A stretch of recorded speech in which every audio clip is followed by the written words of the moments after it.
complex roots occur in complex conjugate pairs, and we're going to explain why. This is a quadratic equation, x squared plus 4x plus 13 equals 0. Now if you know the quadratic formula, you can solve the equation. Suppose I tell you that 2 plus 3i, where I is the imaginary unit, is the solution of this equation. Can you tell me what the other solution is? So of course, given what I said at the beginning, you would guess that 2 minus 3i is a solution, or maybe you already know that because you studied the concept. In this video, we're going to explain the deep mathematical reason why roots of equations occur in complex conjugate pairs. So if you know that something like 2 plus 3i is a solution, you know that 2 minus 3i must be a solution. This is a beautiful symmetry. If you think about it deeply, why this is, it's really beautiful. We're going to explain why. So the real reason why this is true, and this is not just true for quadratic equations, it's true for even 10th degree equations. If I gave you a weird 10th degree equation and I told you 2 plus 3i is a solution, you would know that 2 minus 3i is a solution without doing anything more. Why is that? Okay, so we're going to explain this. So the deep reason comes from this complex conjugation. Okay, what properties does it satisfy? So here we have the real numbers and we have the complex numbers. Okay, so I've indicated here the real numbers are contained in the complex numbers. We can schematically draw it as an xy plane.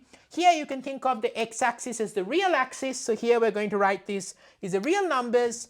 And you have this very special function on the complex numbers, which is complex conjugation. So the function is a function from c to c.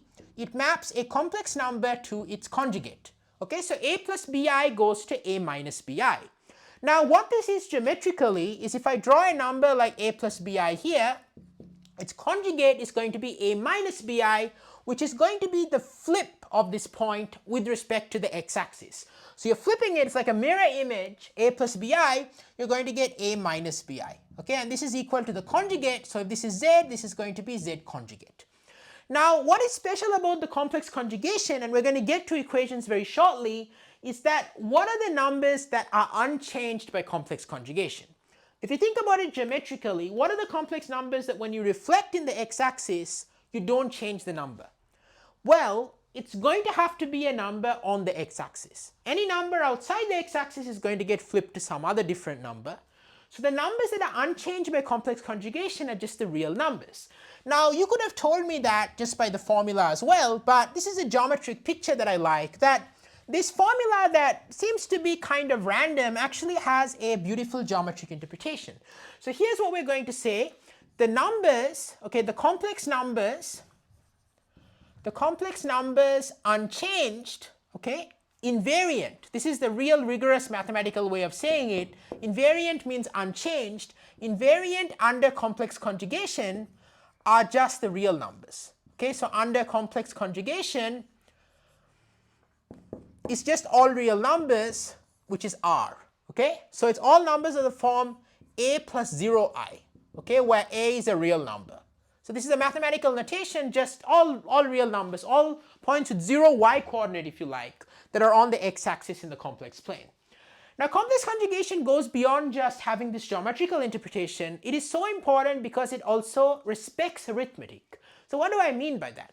Well, what I mean by that is if you add two numbers and take their conjugate, that is the same as conjugating each of the numbers and adding them up.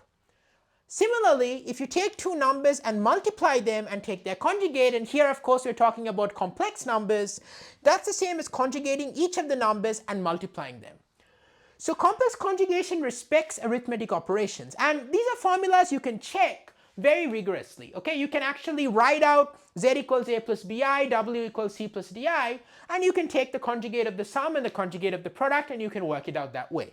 Okay, so I'm going to leave that as an exercise to you to work that out, and I'll have videos on my channel about that, so check them out. You know, I've got lots of content on my channel, so I've described these processes there, so you can check that out. But let's now explain what this has all got to do with polynomial equations. Okay, so polynomial equations, if you have an equation like x squared plus 4x plus 13, which you had at the beginning, equals to 0, suppose we don't know anything, but suppose we want to find and understand why complex roots have to come in complex conjugate pairs. So here that means we can factor the equation as x minus z times x minus w, where z and w are the roots, whatever they are. Okay, so these are going to be the roots. Z and w are going to be the roots. Now, what happens is if you conjugate both sides of the equation, you take the complex conjugation, okay? So you conjugate both sides here. What happens is that because we know that 4 and 13 are real numbers, so here I'm going to emphasize this is true for real equations, okay? So equations with real coefficients. If the equations are complex coefficients, you can have any two complex roots you like. Just take any two complex numbers z and w, multiply x minus z times x minus w, and you have a quadratic equation with z and w as roots, and they need not be conjugate. But assuming the coefficients of the equation are real, you know that because complex conjugation does not change real numbers and respects arithmetic operations, you know that this whole thing is going to be x conjugate squared, right, plus 4 times x conjugate plus 13 is equal to 0. Okay, so what that tells you is if x is a solution to the equation, its conjugate is also going to be a solution to the equation. I've just conjugated that and used these rules to say that the conjugate can be taken away. 4 conjugate is 4, the conjugate of the sum is the sum of the conjugates, and so on to get this. So that tells us that the roots have to occur in complex conjugate pairs. That's as simple as it gets. That's why it doesn't matter what equation you take. Even if you had an nth degree equation, and this is a very rigorous way of stating this, I'm going to tell you a theorem. Okay, and this theorem, why math theorems are so cool is they give universal properties that are true in nature.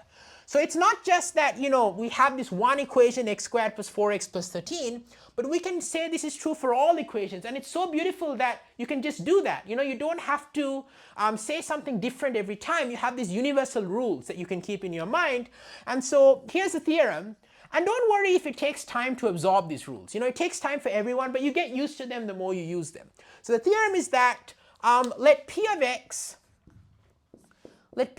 be a polynomial, okay? Let's say I'm just going to write this as an x to the n, p of x is an x to the n plus an minus 1 x to the n minus 1 plus dot dot dot plus a1x plus a naught.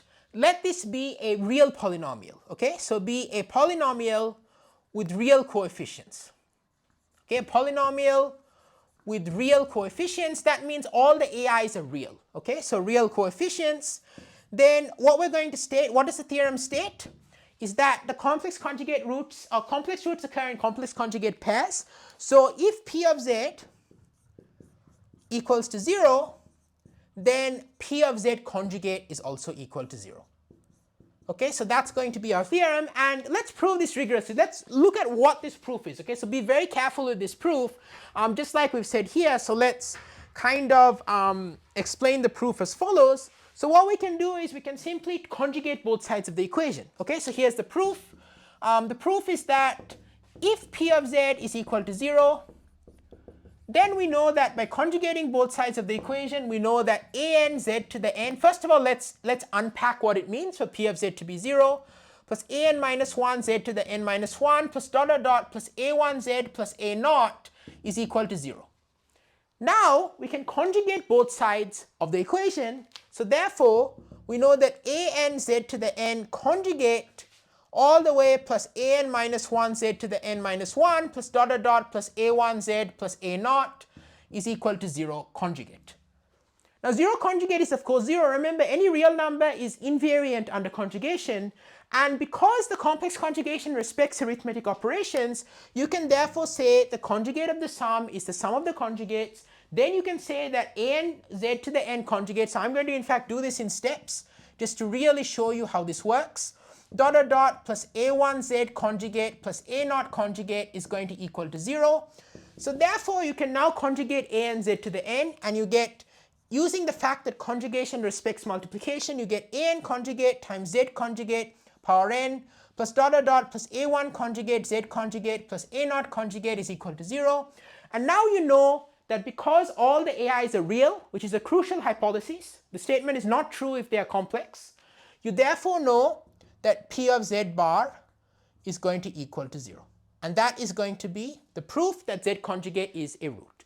So therefore qumplex roots of real equations or real polynomial equations occur in complex conjugate pairs, which I think is amazing. I just think that if I can write down a 10th or 558th degree polynomial, and it's crazy, and you tell me that 5 plus 7i is a root, you can immediately say, we can both say that 5 minus 7i is a root without actually calculating. That's why math is so powerful. These general patterns, where you get deep reasons behind things rather than just calculating them to be true.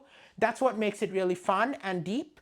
And so I hope you love this video. I love doing these kinds of fun math videos on my channel where I explain concepts that we take for granted intuitively as a journey rather than as a bunch of concepts. My channel is at all levels of math, not just for advanced math, middle school math, high school math, calculus, college level math. I want to support students who just have to take math to pass their exams, as well as people who are interested in understanding why and gaining a deeper understanding. And my channel is like a cheat code. I constantly upload videos. I regularly upload videos at all levels. I'm aiming for 5 videos a week. And if you subscribe, you constantly get notified of that, as well as support my vision of changing lives through math education. I really want to help as many people as possible, not just people who have internet access, which is my current restriction, but everyone, even people who do not. And by liking and subscribing, you really help me grow my channel, which has ultimately enabled me to support the whole world, to gain free accessible math education, even beyond math, education at all levels. I'm starting a project here. I'm starting small and I'm aiming to go big. Thank you so much for watching. I wish you all the best. I hope I was able to support you in this video. I love making this video and I'm super excited to see you in the next one.